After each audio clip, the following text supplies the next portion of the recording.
SBO is the best.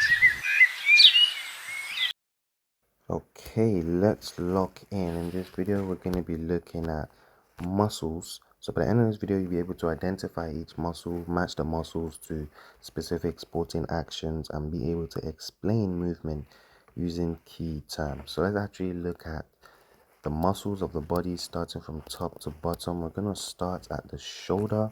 And the shoulder muscle is called your deltoid. So this rounded cap right here.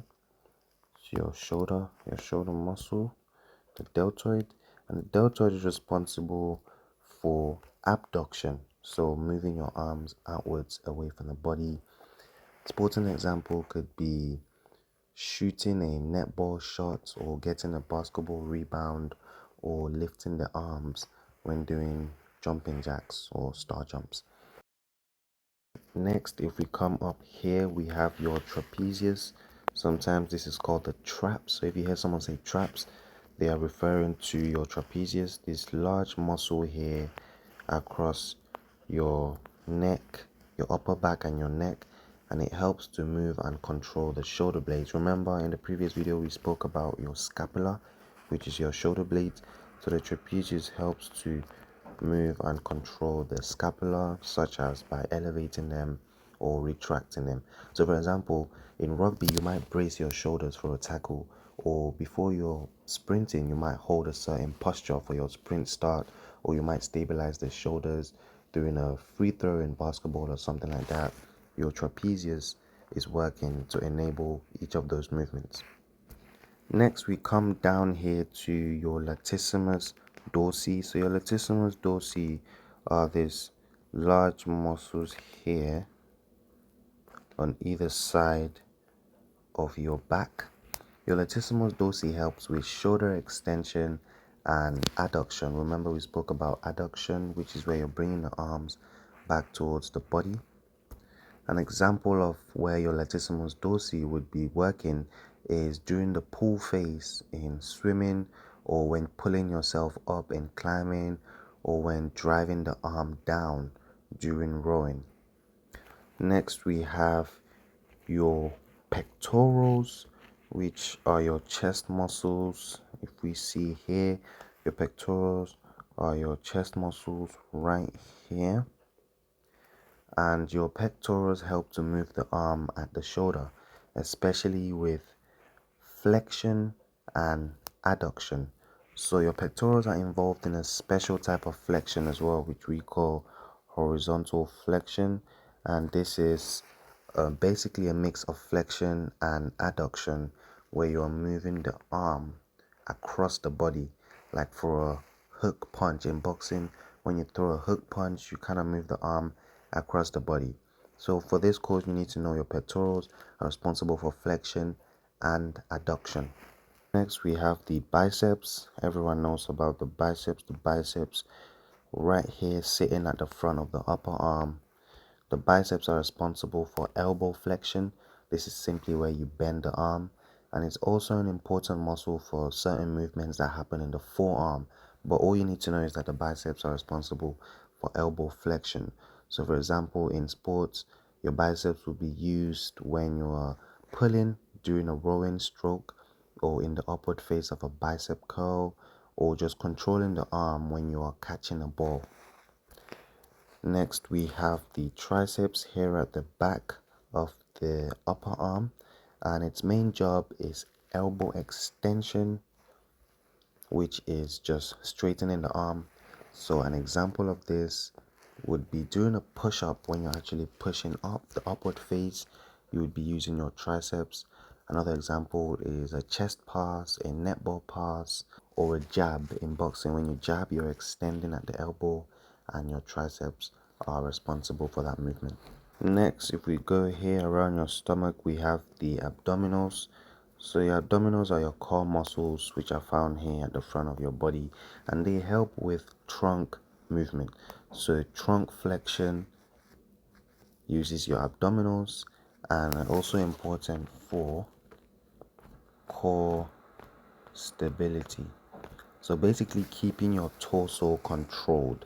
For example, staying braced and having a good posture during sprinting you need your abdominals for that. Holding your body shape in a plank, you need your abdominals for that. And stabilizing your body during twisting actions like when you're passing or you're shooting or you're punching, and movements like that. Next, moving down, we have the quadriceps. The quadriceps here at the front of the thigh. This can be referred to as the quads. So if you hear someone say quads, they're referring to the quadriceps. Their key function of the quadriceps is knee extension. So these are your main knee extensors. And knee extension again just means straightening the leg.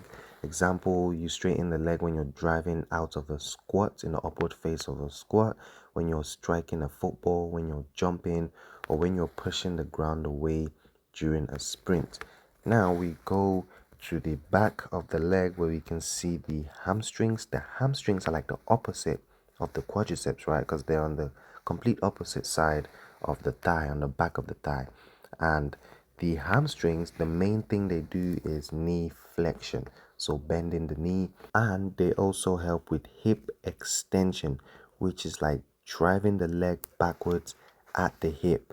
So when the angle at the hip is increasing, if we look at it from the side, so if we draw a stickman here just to describe again what hip extension is, say this is someone from the side here. Hip extension is when the leg is being driven backwards so that this angle at the hip increases. So that is hip extension, and that's one of the roles of the hamstring as well. Moving on, we go to the bum muscles. So the bum muscles are called the gluteals, and the gluteals are used for hip extension, which again, same thing we talked about here, driving the leg backwards. And this can be useful in movements such as sprint, acceleration, in jumping, climbing the stairs, or moving up from a deep squat.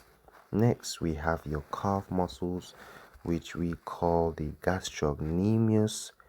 Gastrocnemius is the main muscle in the calf, and it's powerful for plantar flexion and knee flexion.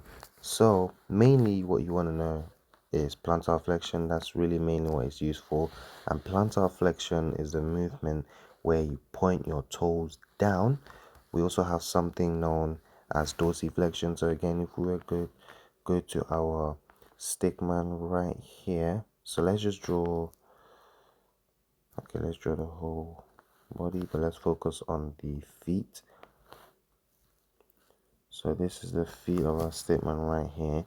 If they point their toes down, that's plantar flexion. And that's where the calf, the gastrocnemius muscle, is working. If they point their toes up, that's dorsiflexion. And the gastrocnemius isn't responsible for dorsiflexion. Instead, for dorsiflexion, a muscle responsible for that is something we call the tibialis anterior. So that's plantar flexion and dorsiflexion defined, and plantar flexion is the main role of the gastrocnemius. So, quick recap: we've spoken about the deltoid at the shoulder, the trapezius in the upper back, the latissimus dorsi on the side lower back, the pectorals at your chest, biceps at the arm, triceps at the back of the arm, abdominals at your core, quadriceps at the front thigh, hamstrings at the back thigh, gluteals at the bum, gastrocnemius at the calf, and we've spoken about the roles of these muscles and given practical examples. Now, let's talk about muscle roles in movement. So, muscles rarely, if ever, work alone, right? They're always working as a group. They have the agonist role, the antagonist role, and fixator role. So the agonist muscle is the prime mover, meaning this is the muscle that is mainly responsible for the movement. So it's the one that's actually doing the main work to create the action. For example, in a bicep curl, the bicep muscles are the agonist because that's the muscle that produces elbow flexion during a bicep curl. Now, the antagonist is the opposing muscle. The antagonist is a muscle that works opposite to the agonist. So while the agonist is working hard, contracting to produce the movement, the antagonist actually does the opposite. The antagonist relaxes and lengthens to allow the movement to happen smoothly. So again, in our bicep curl example, the triceps would be the antagonist because biceps contracting and shortening and bulging up,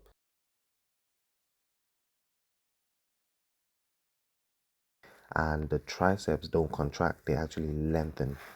Next role we have is the fixator role. The fixator works as a stabilizer.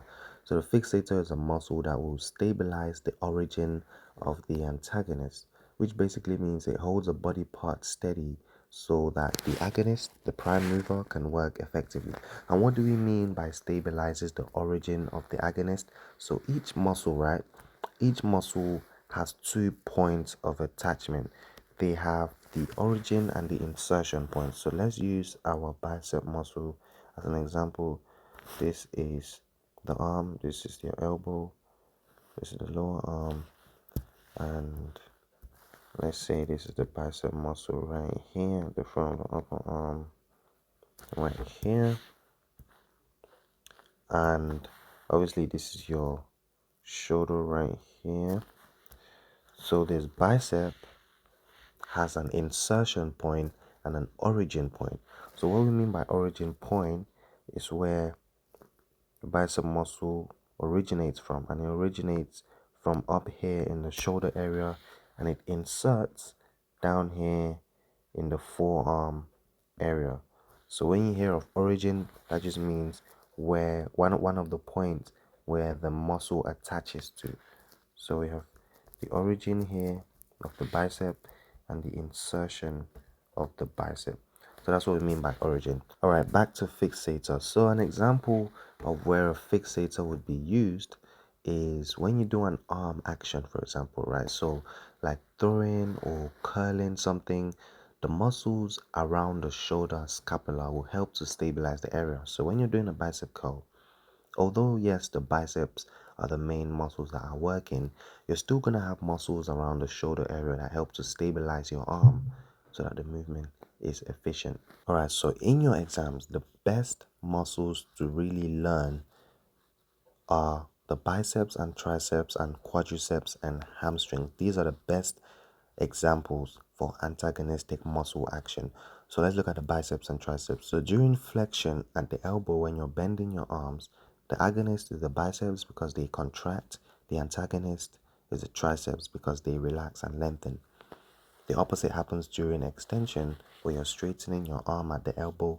The agonist is the triceps this time because it's your triceps that are actually contracting, and the antagonist is the biceps. Okay, next we have the second pair, which is at the knee. So this is where your quadriceps and your hamstrings interact. So during flexion of the knee, the agonist is the hamstrings because they help to bend the knee, and the antagonist is the quadriceps, which relax.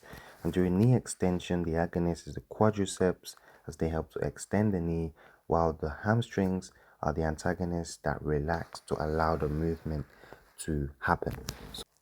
So these two pairs of muscles are the best ones to learn as they are very important for preparing for the exams. And also, I strongly encourage you to check out our website, Super PE Online, for even more questions, more tips, and more tricks to help you to really ace your exams.